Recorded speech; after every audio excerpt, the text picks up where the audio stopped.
Yeah. All right, so folks, we're taking a small 5-minute break before we get things going to take the opportunity to record something that will never happen again. This is one of the original 400 jet skis that started this sport. We're going to stream it out so everybody that has access to the World Wide Web or the DJSA website later on will be able to hear the full and complete history of the 440 jet ski, which, frankly, is the way this whole sport started. For any of you out there that like to see it, we're going to go about 5 minutes with Mr. Bob Phares, member of the Jet Ski Hall of Fame, 2014 inductee, I do believe. Yes, sir. And go through the history of the 400 jet ski, a little bit of information about how all this craziness started. All right. Bob, can I get that other microphone and we can go back and forth?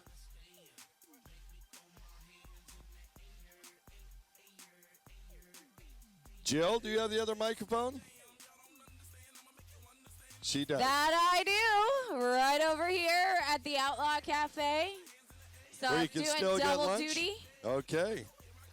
All right, we've got a wired one. We are ready to go.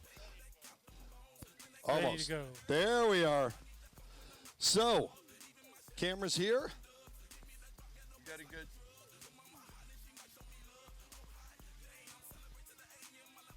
Freestyle to put up right now or something?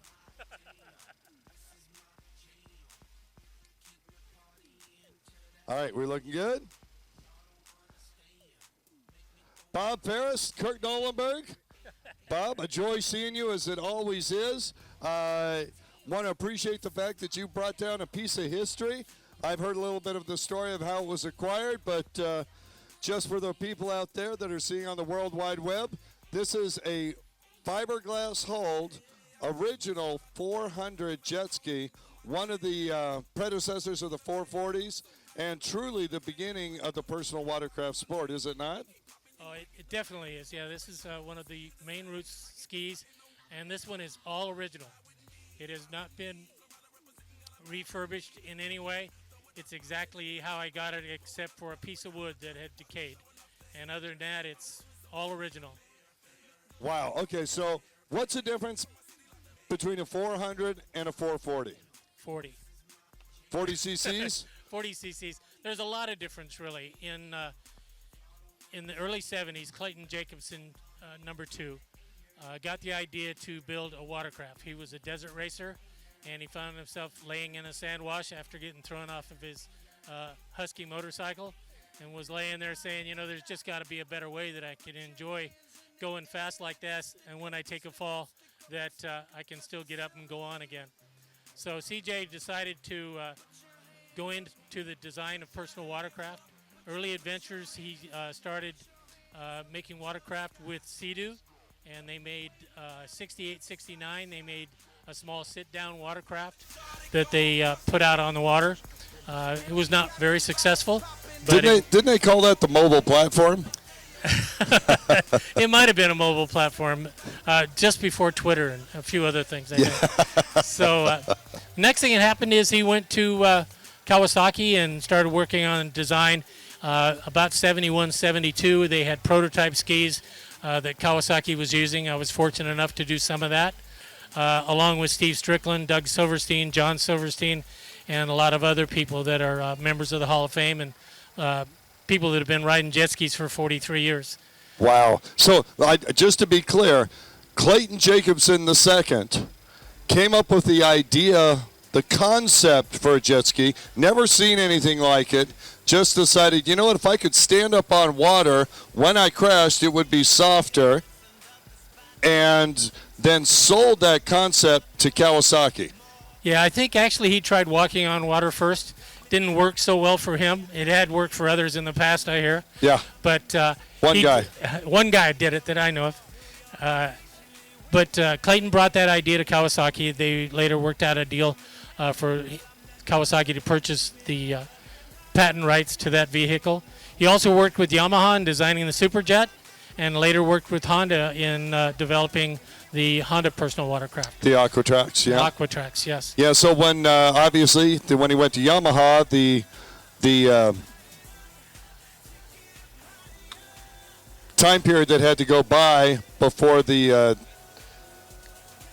patent, before the patent Thank you, before the patent ran out. Yeah, I mean, Kawasaki started with the patent rights in 73, 74, working on it, but it was they couldn't go to anybody else for it. Clayton couldn't take it to anybody else. And then when the Yamaha Superjets came out, they were also restricted for time changes that they could make any aftermarket parts for them that resembled anything that was being used on a jet ski. Got it. So anyway, to go through the story, in 1973, Kawasaki put together a test program to test the market waters. They didn't feel that California needed to be tested. Everybody knows we're crazy. We'll buy anything anyway. Give us some sunshine, some bikinis, and some water, and we're there. So they took the test market to Texas, the Midwest, Minnesota, Wisconsin. They went to New York, New Jersey, and to Florida. And so that's where the test market started. And they built 500 fiberglass skis. 250 of them were a V-bottom design. 250 were a flat-bottom design, which is what they continued on with. So the WSAA hull is what they continued with in production all the way through the runs of the 550s. Wow. So this, how many years then? Oh, gosh. 14 years? The 440 I've got is a 92, and so that's an A16, and that's on 440s. Wow. So that starts in 77. Got it. So, I mean, the skis started 42 years ago, 43 years ago, 43 years ago. Amazing. Yeah, and so this ski is a 1974, completely unrefurbished. The only parts that have been changed on it right now so that it operates is I put new plugs in it and a battery. Other than that, I cleaned the outside. It has never had any other parts replaced on this ski. It's exactly how I got it about 2 months ago. I ran across the ski. Everybody wants to know where I found it, and John, who runs NorCal Water Sports up in Redding, contacted me. He says, tell me something about this ski. I've never seen one before. I need to know more about it. If you could fill me in and help me. This guy brought me this ski, and he wants me to get it running for him. And I said, well, he shouldn't ride it. Right. Not worth it. Yeah, should not ride this ski. It should be preserved. So over time, John talked with this guy, and I went up to NorCal recently, a couple of months ago, and went to his show and shine event that he had up there at his dealership. Yeah. Good one. And rode with a lot of good friends up there in Redding and rode on Lake Shasta. And went over and saw this guy, and we struck a deal. It was more than I wanted to pay, less than he wanted. Yeah. And so I left with it. And Perfect. It's pretty amazing when you go through the ski. It is all hand-laid fiberglass. It's extremely light. It's probably about 40 pounds lighter than the original 440s. Yep. So the history goes that they made another 800 of these skis in 1974, and this is one of them. And then no skis were made in 1975 until July of 1975 when they started production in Lincoln, Nebraska.